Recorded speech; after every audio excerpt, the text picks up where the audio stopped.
ರಹಮತುಲ್ಲಾಹಿ ವಬರಕಾತುಹು. ಸ್ವಾತಂತ್ರ್ಯ ಹೋರಾಟದಿಂದ ನಮಗೆ ಸಿಗುವ ಪಾಠವೇನು? ಗೌರವಾನ್ವಿತ ಶಿಕ್ಷಕರೇ ಹಾಗೂ ನನ್ನ ಪ್ರೀತಿಯ ಸ್ನೇಹಿತರೆ, ಇಂದು ನಾನು ನಿಮ್ಮ ಮುಂದೆ ಒಂದು ಮಹತ್ವದ ವಿಷಯದ ಕುರಿತು ಕೆಲವು ಮಾತುಗಳನ್ನು ಹೇಳಲು ಬಯಸುತ್ತೇನೆ. ಅದು ಸ್ವಾತಂತ್ರ್ಯ ಹೋರಾಟದಿಂದ ನಮಗೆ ಸಿಗುವ ಪಾಠವೇನು? ನನ್ನ ಪ್ರೀತಿಯ ಸ್ನೇಹಿತರೆ, ಭಾರತದ ಸ್ವಾತಂತ್ರ್ಯ ನಮಗೆ ಸುಲಭವಾಗಿ ದೊರೆತಿಲ್ಲ. ನಮ್ಮ ಹಿರಿಯರು ಸ್ವಾತಂತ್ರ್ಯಕ್ಕಾಗಿ ಅನೇಕ ತ್ಯಾಗಗಳನ್ನು ಮಾಡಿದ್ದಾರೆ. ಅನೇಕರು ತಮ್ಮ ಪ್ರಾಣವನ್ನು ಅರ್ಪಿಸಿದ್ದಾರೆ, ಜೈಲು ಶಿಕ್ಷೆಯನ್ನು ಅನುಭವಿಸಿದ್ದಾರೆ ಮತ್ತು ಹಲವಾರು ಕಷ್ಟಗಳನ್ನು ಸಹಿಸಿದ್ದಾರೆ. ಸ್ವಾತಂತ್ರ್ಯದ ಈ ಇತಿಹಾಸ ನಮಗೆ ಅನೇಕ ಮಹತ್ವದ ಪಾಠಗಳನ್ನು ಕಲಿಸುತ್ತದೆ.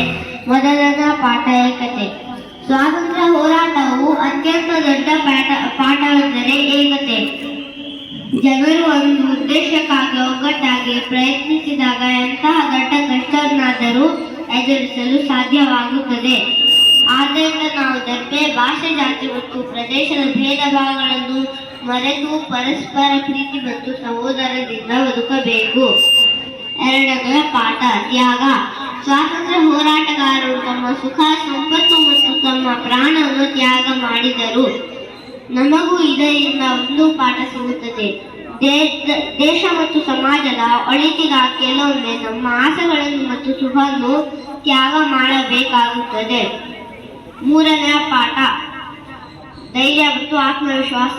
ಸ್ವಾತಂತ್ರ್ಯ ಹೋರಾಟಗಾರರು ಕಷ್ಟಕರ ಪರಿಸ್ಥಿತಿಯಲ್ಲಿಯೂ ತಮ್ಮ ಧೈರ್ಯವನ್ನು ಕಳೆದುಕೊಳ್ಳಲಿಲ್ಲ. ನಮ್ಮ ಜೀವನದಲ್ಲಿ ಕಷ್ಟಗಳು ಬಂದಾಗ ನಾವು ಭಯಪಡಬಾರದು. ಬದಲಾಗಿ ತಾಳ್ಮೆ, ಧೈರ್ಯ ಮತ್ತು ಪರಿಶ್ರಮದಿಂದ ಅವುಗಳನ್ನು ಎದುರಿಸಬೇಕು.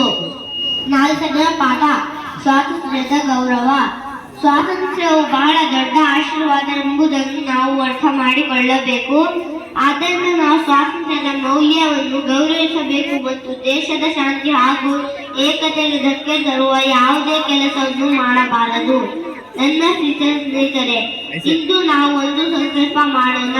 ನಮ್ಮ ಹಿರಿಯರ ತ್ಯಾಗಗಳನ್ನು ಸದಾ ನೆನಪಿನಲ್ಲಿಟ್ಟೋಣ.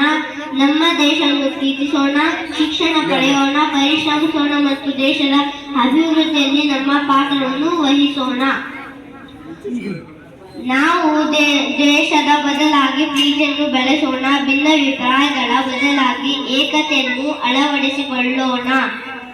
ನಮ್ಮ ದೇಶವನ್ನು ಬಲಿಷ್ಠ, ಶಾಂತಿಯುತ ಮತ್ತು ಅಭಿವೃದ್ಧಿ ಹೊಂದಿದ ರಾಷ್ಟ್ರವನ್ನಾಗಿ ಮಾಡಲು ಪ್ರಯತ್ನಿಸೋಣ. ತ್ಯಾಗಗಳ ನಂತರ ನಮಗೆ ಸುಲಭವಾಗಿ ದೊರೆತಿದೆ.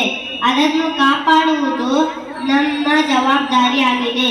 ಏಕತೆ ನಮ್ಮ ಶಕ್ತಿ, ಶಾಂತಿಯೇ ನಮ್ಮ ಗುರುತು, ನಮ್ಮ ದೇಶ ನಮ್ಮ ಹೆಮ್ಮೆ. ಜೈ ಹಿಂದ್, ಜೈ ಭಾರತ್.